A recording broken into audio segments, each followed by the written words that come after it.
I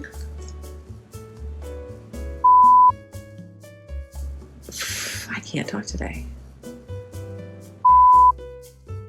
I feel like the camera is crooked. Am I gonna have to do all this shit again? 1 second. Hi guys, welcome back to my channel. And if this is your first time visiting me, welcome to my channel. If you've not already done so, I would really appreciate it if you would take a minute, hit the subscribe button and ring the bell. I am trying to get up to 100 subscribers so that I can customize my link. And I am having a giveaway for the first 100 subscribers to my YouTube channel. All you have to do is be subscribed and leave a comment in the comment box down below letting me know that you have in fact subscribed to the channel. When we hit 100, I'll do a random drawing and give away a care package of some Spoonie approved beauty items, and I'm probably going to throw in a skincare item or two as well that are good for Spoonie skin. Today we're going to be doing another in my series that I call Spoonies Stories, which is basically a get ready with me where I share stories that have been shared with me. A lot of you have been very kind and forthcoming by answering my call out on Twitter, which while we're talking about Twitter, my socials are probably all popping up down below, and they are all also linked in the description box underneath here as well.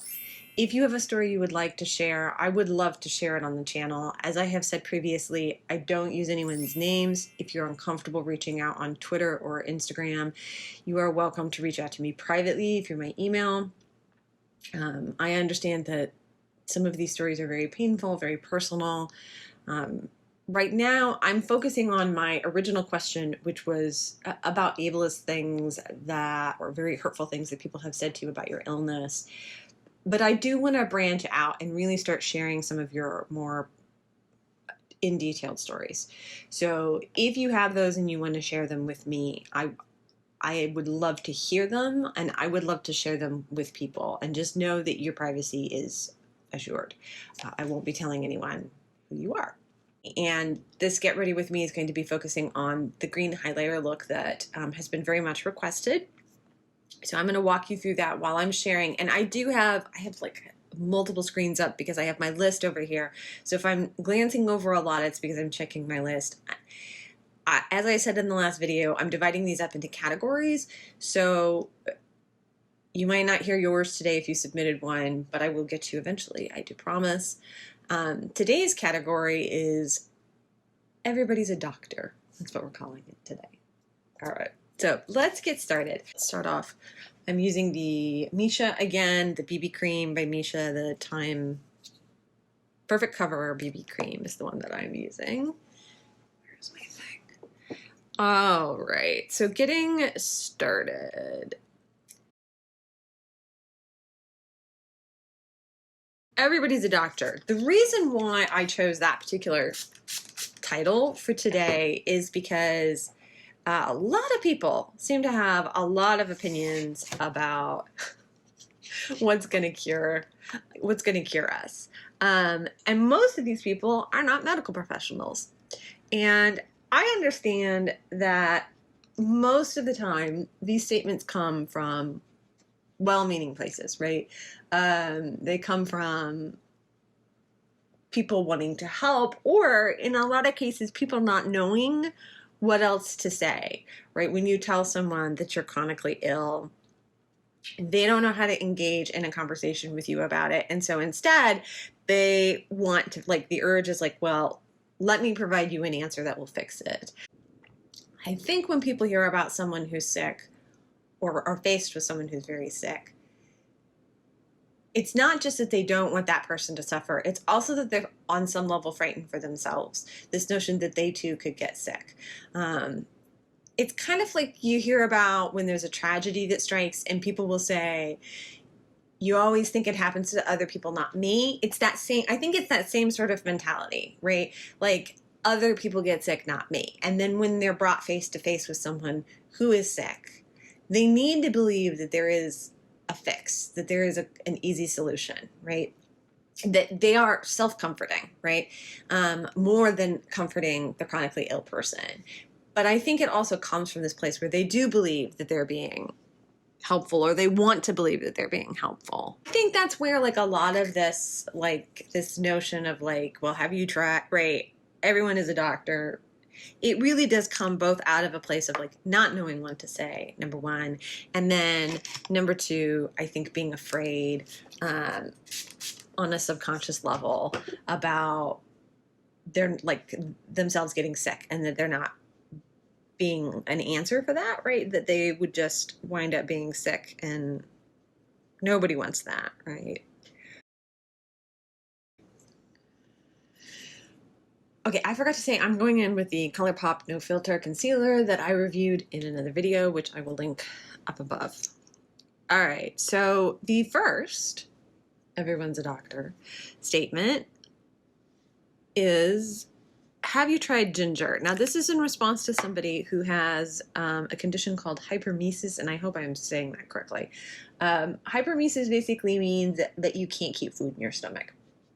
And it's one of those, at least my understanding of it is, that it can be caused by a variety of things, a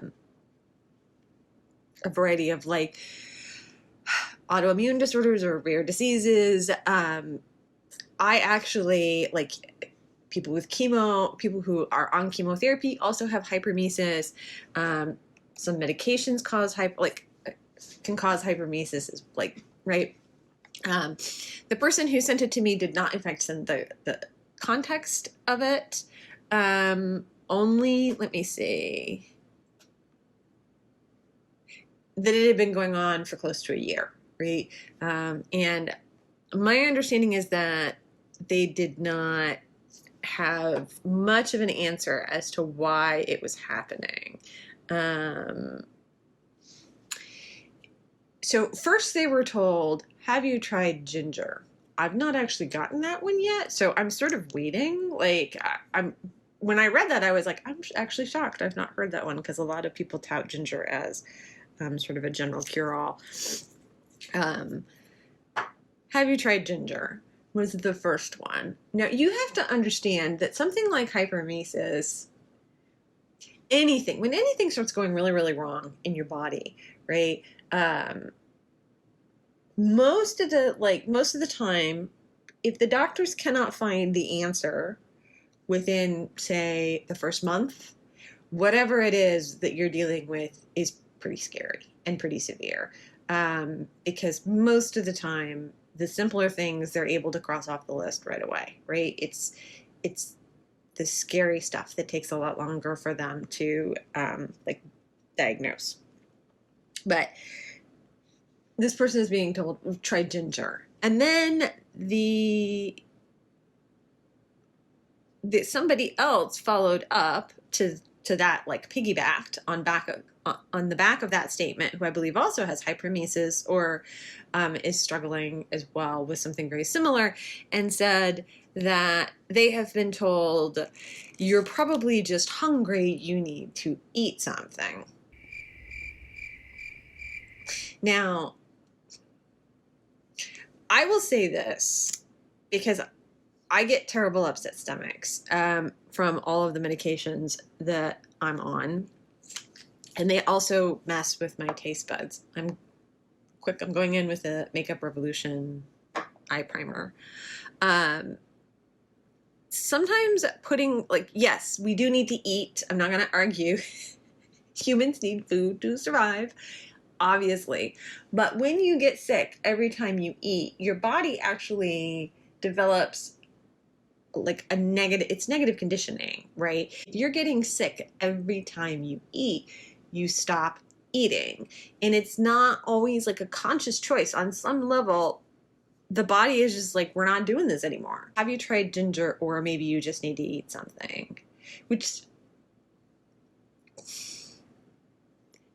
the thing that I come back to with like all of the ones that I'm going to go over today is, and this is the thing that I think in my head literally, and I'm fairly certain the other Spoonies out there think variations on the same thing.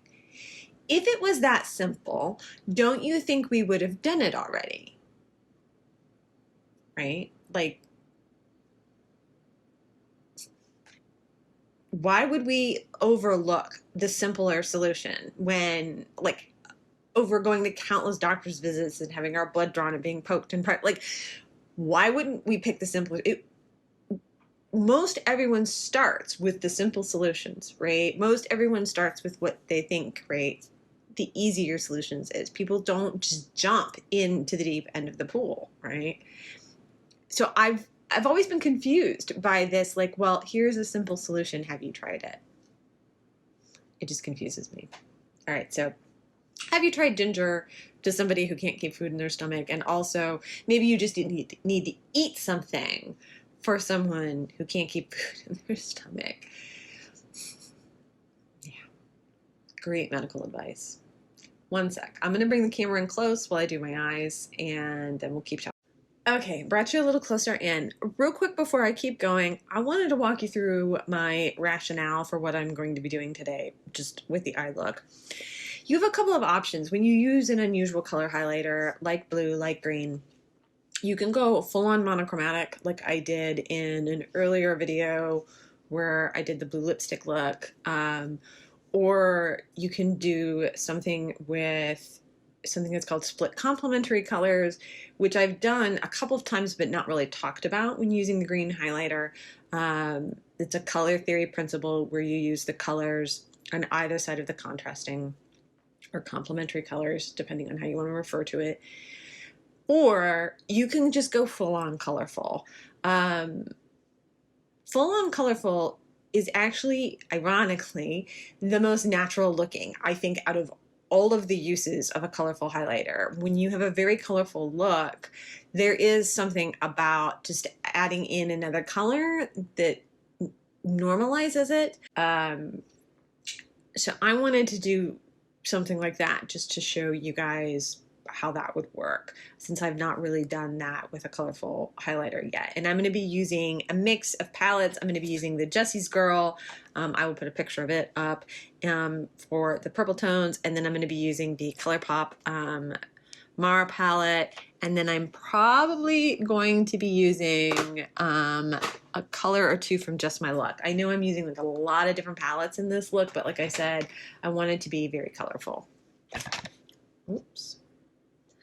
Okay, so I'm going to start off with this pale purple color from the Jessie's Girl palette, and I'm going to take it like in my crease and then out into the like outer section of my eye. All right, so next one on the list, and this is a chestnut that I have heard more times than I can count in reference to just about everything, which is maybe you just need to exercise more.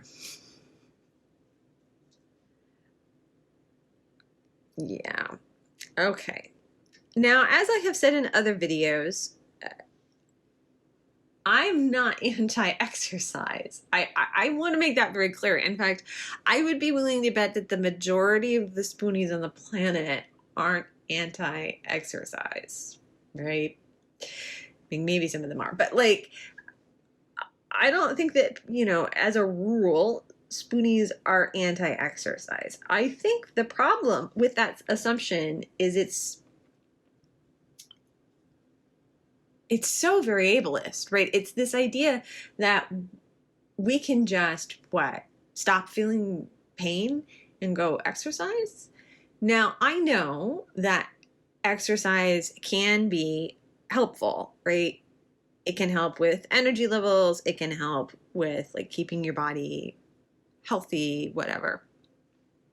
It's good for you. I'm not going to argue that. The problem is when you have someone that's in crippling pain and is tired all the time and can't get out of bed, exercise becomes difficult. And every time I go to the doctor's office, I have to fill out this like score sheet, right? And I should take a picture of it and like upload it to Twitter so people can see it. And on it, I literally have to list whether or not I'm able to button my clothes, whether or not I'm able to turn on and off faucets at the sink, whether or not I'm able to bathe myself, whether or not I'm able to bend over and pick up my clothes. off the floor, right? These are the kinds of questions that they ask me every time I go to the doctor's office. Every time I have to fill out this scoring sheet and I have to rank like how easy, how difficult it is, right? So you need to take that, right? When someone is asking you, are you able to button your own clothing? And then hold that up against the statement, maybe you should exercise more. Do you see the gulf there, right? Like the huge, huge gulf in perspective. And I know for an able-bodied person, right, what they're thinking, I get the logic of it. Like, right, sometimes I feel tired and crappy, but I feel better after I go out for a run, right? Well, yes, because you don't live with debilitating pain, right? Or you don't live with fatigue brought on by like your medications or your illness or what have you, right? I just don't see that, right? Like, it's not necessarily helpful. And again, I will say, if this is something that, if it was as simple as that, we would do it, right? And before I got sick, I was an endurance swimmer. Like, I would literally swim. I was up to an hour and 30 minutes straight in the pool. Like, I was like a long distance endurance swimmer. That's what I did for exercise. And I did it 4 times a week religiously. Like, I am not against exercise. I danced ballet all the way through college. Like, I enjoyed it. I miss swimming. Like, I miss exercise. Not only can exercise be very damaging to people that are sick, but it's also very depressing for you to suggest that to us, because most of us miss it. Most of us do remember a time when we were able-bodied and we were able to get up and go out for a run, or in my case, we're able to get into the pool and swim for hours on end, and now I can't do that, right? And so all you're doing is reminding us of the things that we've lost. And it's painful, and it's also not that simple for us, right? Again, if it was as simple as exercising more, don't you think we would do it? Like, our quality of life is already shit. Like, if it was something so simple, I know most of us would just go do it, right? Yeah, the exercise one, that one just, exercise is not a magic cure-all. And asking us to bootstrap our way up through the pain just goes to show that you don't actually know what pain is. Okay, purple's done. I forgot to add in real quick, one of the people that jumped in on the conversation about exercise, who has been told multiple times to exercise, is in fact a veteran with a back and neck injury. They also suffer from an additional chronic illness, fibromyalgia, and have been told repeatedly to exercise. I cannot imagine serving your country, becoming injured, coming home, becoming chronically ill, and then being told by people, you just need to go out and exercise. Like, that's... Anyway. Okay, so go out and exercise. All right. Dovetail onto the exercise one. Real quick, I'm going to go in now. I'm jumping over to the Mer Palette by ColourPop, and I am going in with Detour, and I'm going to take a tiny bit of it into just like the crease, and then out into like the outer edge. Jumping on top of like that exercise one, another one that I saw a lot of in the replies, and I've also heard, is you just need to get out into the sunshine. Now, I am going to say, autoimmune disorders, actually, sunshine does help autoimmune disorders. Like, there is something in the sunshine that helps the body, like, regulate its immune responses, like, balances them out. In a very, very small way. Not enough to make a noticeable, I think, difference. Not enough to supplant medication. Not enough to, right? And yes, like seasonal affective disorder, right? If you're not getting sun, you can become depressed as well. But I think this notion of like you need to get out into the sun and that's just going to fix it, right? Go outside and that's just going to fix it is an oversimplification. And one of the things that people who aren't chronically ill don't understand, and this is going to be another theme, I think, probably for my next video, which is how people treat you when you're in public, is that when we go out, like when we go out into public, out into the sunlight, out into whatever, we are often treated poorly. So when you add up, like if you don't feel well, you're exhausted, you don't want to leave the house, and then the notion of like leaving the house means that you have to deal with people like the woman who screamed at me for using the disabled toilet when I was having trouble standing, or the guy that called me lazy when I clicked the button going into the doctor's office because I wasn't strong enough to open the doors or grasp the handles because I was flaring. When you add in experiences like that we have with people, or people just telling us we look like crap, right? Or the fact that we have to put on a ton of makeup to leave the house, to not have people tell us that we look like great. When you add up all of the things that we have to do, and then also throw in the fact that many medications can cause sensitivity to sunlight. So, like, there are a lot of roadblocks there, right? To just even, like, leaving the house. And sometimes leaving the house is just, there's too many things you have to do before you can even step outside of that house, and then you're tired and you don't want to go outside. And I enjoy being outside in the sunshine as much as the next person. Like I do. And I've done a lot of things so that I can have my time in the sun for my own personal enjoyment, just because fresh air is good for you. Sunshine is good for you, right? But that has a lot more to do with my mental state and my needing some semblance of normalcy in my life. That is not a cure, right? This is, again, like Band-Aid on a bullet wound kind of thing, right? Going out into the sun can help, but it's, right? Mostly you're helping your mental state. But even then, that's kind of a crapshoot, because you never know when you leave the house. Like if you do leave the house, if you go out to run errands or whatever, what your experience is going to be. Does that make sense? So again, I would argue if it was as simple as like getting more sun, well, then we would all just be getting more sun, right? Like, yeah. I understand, right? Sunlight makes able-bodied people feel better, and it can make non-able-bodied people feel better, but it's a lot more complicated for us than it is for you. It's just, it's really not that simple. That's all it comes down to. Okay, blue is done.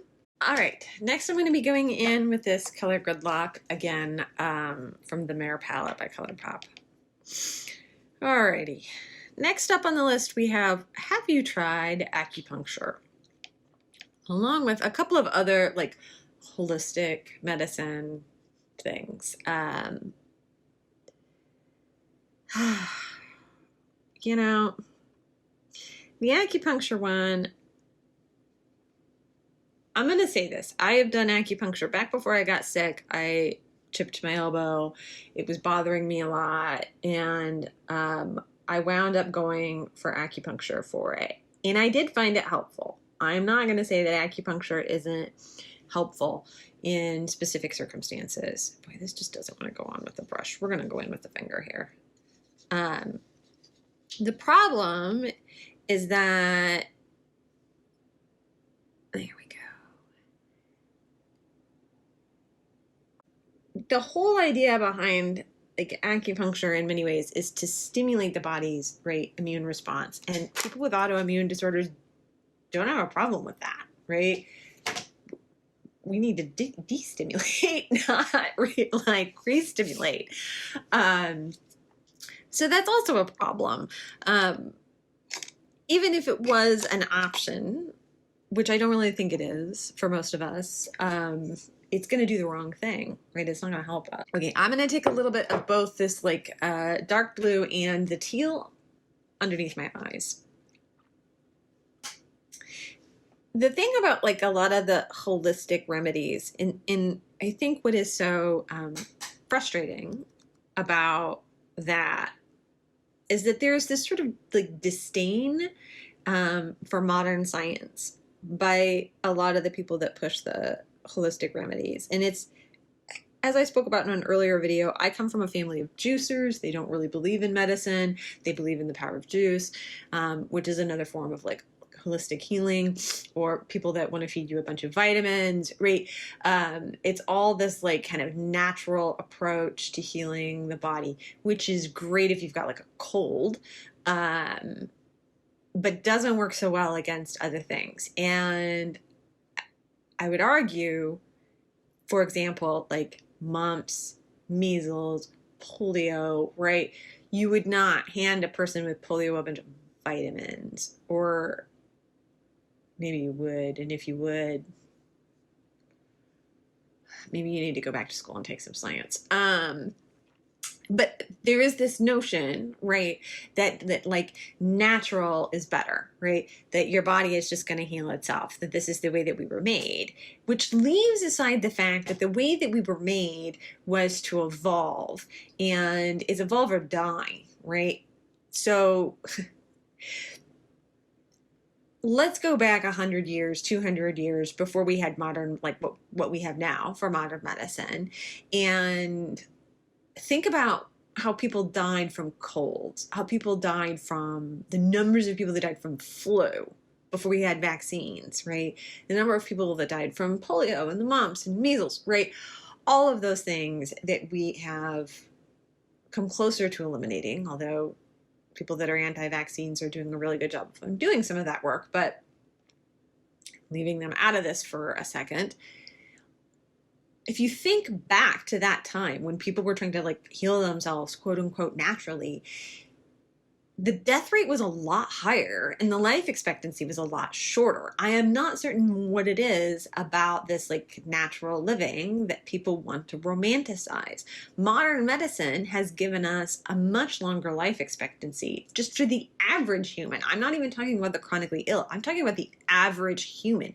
How many people used to die from heart attacks and strokes that now don't, right? We get them into the hospital, they go for surgery, and then they wind up living long, healthy, normal lives, right? We would not have that if not for modern medicine.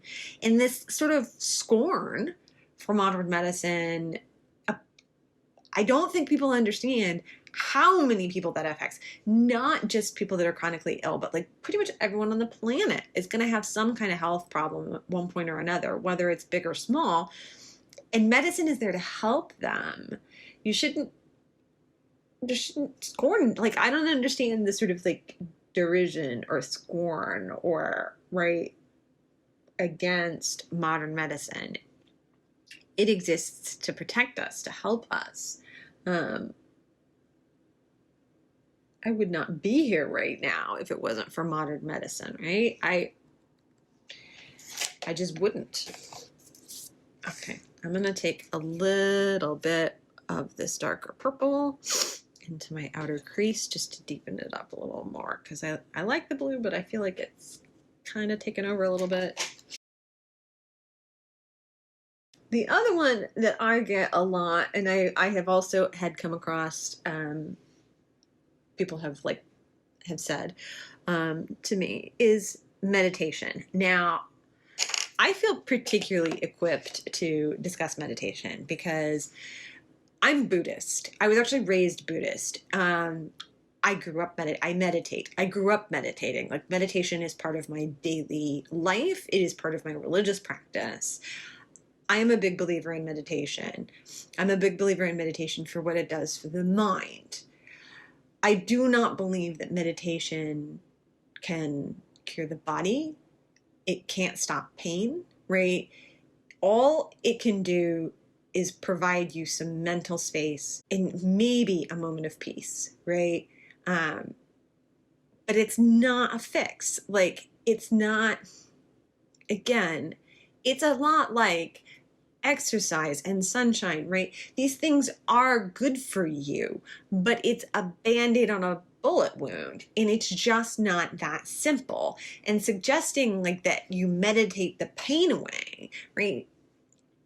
That takes a level of mental fortitude and practice that even I, after meditating the entirety of my 40 years on the planet, cannot do, right? Only like the most experienced meditators, and I'm talking about people that are like lamas, right? They can meditate their pain away, right? That takes a lot of practice and a lot of fortitude. And that's very difficult to do when you're in pain, because being in pain is like having a screaming toddler inside of your head that will not shut up, right? It's difficult to meditate through pain when you're already hurting, right? You have to already have had that practice in place, and you've had to already be very, very strong in that practice in order for it to work. And so it's just frustrating, right? And I'm not saying don't meditate. Meditation has helped me a lot with the more emotional aspects of my illness, right? It has helped me more with accepting the fact that I'm going to die, accepting the fact that I'm going to be in pain, accepting the fact that I'm going to be treated as lesser, right? I meditate about these things, and it does help me from a psychological perspective, but it does not, in fact, do anything for my illness, right? It doesn't. Like, I'm still in excruciating pain many days, whether I meditate or not. And so, yeah, meditation. That's another one of those. Like, these are all sort of like a lot of the, everybody's a doctor, right? It's this sort of holistic thing. Okay, lastly, I'm going to go in with from the Just My Luck palette, and I'm going to take this color, Mary Jane, and I'm going to take it into my inner corner just to pop it out a little bit. The last one that, there we go, I've gotten a lot of horror stories about is people telling you what medications you shouldn't take, or asking you about the side effects of the medications that you're on. A lot of people have written to me with stories about, family members that seem incredibly concerned about like what the long-term side effects are. And I have heard this as well. What is the long-term side effect of you being on this medication? Okay, real quick, I'm going to pick out an eyeliner, and then we will come back. All right, so since we're being colorful, I picked out a hot pink and a seafoam green. These are both by LA Girl Cosmetics. They're both from the Neon collection. I'm going to use them to line my waterlines. All right, so we were talking about side effects of medications. Now, I am not going to say that side effects aren't a concern, right? It is very important when you're going on a new medication to have that conversation with your doctor to make an informed medical decision, right? But the point at which like you have made that decision, right? That in my mind is the end of the discussion. And I know a lot of people, when they get to the point that they're like on the medication, they've already had the conversations with the doctors. They've already done the research. They've already looked at the statistics, right? I will give you a prime example. I was on a medication for a while, and I wasn't on it very long because I actually went into anaphylactic shock from being on it, so I was allergic to it, but we did not know that at the time. And I made the mistake of telling my mother the name of the medication. All right, I'm going to be putting on this purple BFF mascara by ColourPop because, like I said, we're going colorful. Anyway, so my mother calls me like panicking because she's researched the medication and found out about the increased cancer risk, and calls me like I don't know this, right? And then talks to me about it. And what is so insulting, I think, about when people ask you about the side effects of your medication, there is the implication there, one, that you are not aware that all medications come with side effects, which we know that. And then number two, that we aren't capable of researching and making these decisions for ourselves. Trust me, we know what's at stake. We understand, that our lives are at stake here, and that sometimes side effects can be quite deadly. They can.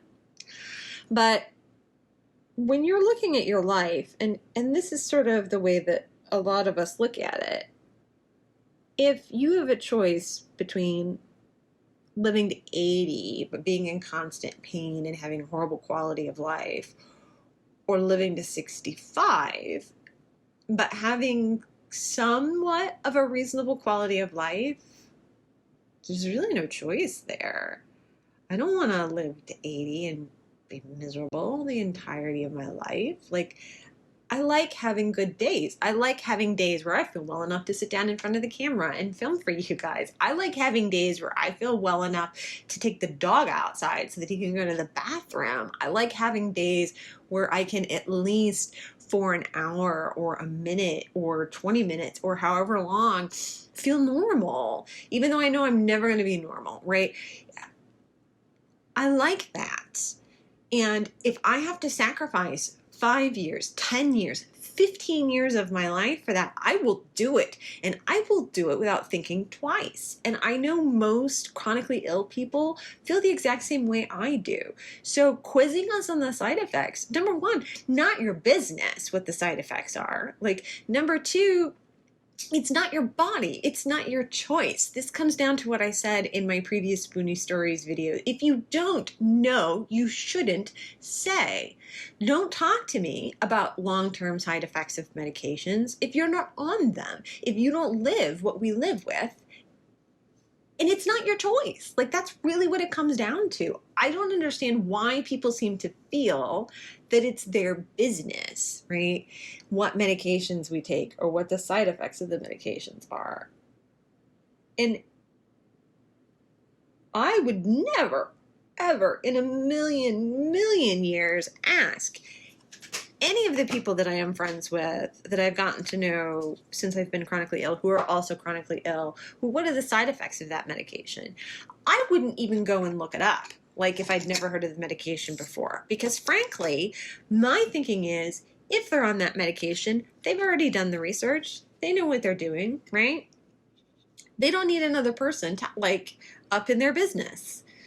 My hope is that the medication is working, that it's, I mean, that's normally my question. If a chronically ill friend of mine comes to me and says they've put me on a new medication, my first question is it working, right?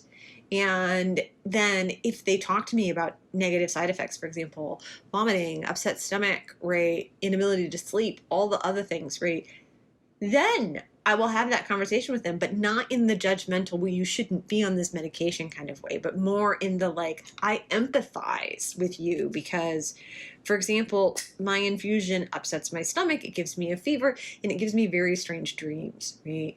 Like, those are the minor side effects, by the way. I'm not talking about any of the, like, long-term issues from the stuff that I take. I'm going in a little bit with this NYX, what is this?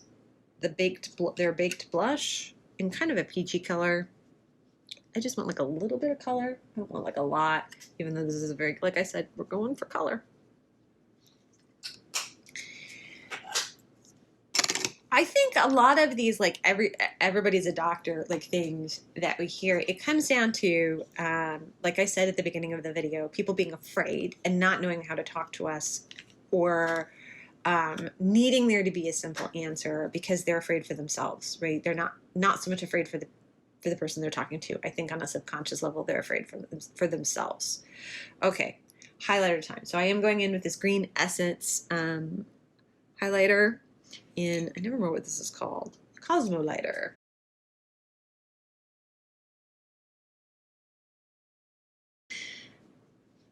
You don't engage with someone about their illness by second guessing them, right? Acting like you know better than their doctors, acting like you know better than medical science, right?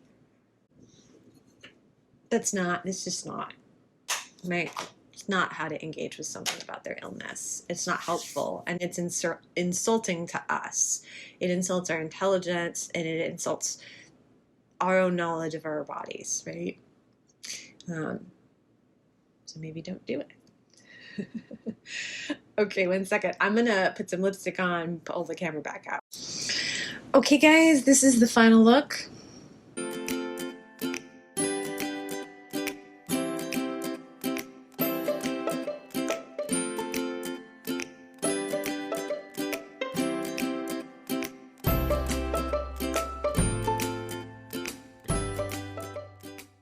Alright, so just to finish it out, I threw on a color called Taupe Seduction. It's by Maybelline. And I put a little bit of the Milani lip plumper in Gold Dust on top, just to give it a little bit extra something.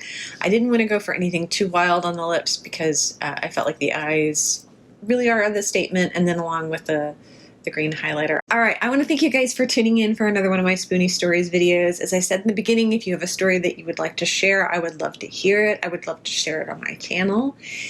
And I hope you guys are happy, healthy, and well rested, remembering that self-care is the most important care, and I will see you in the next video. Bye everybody.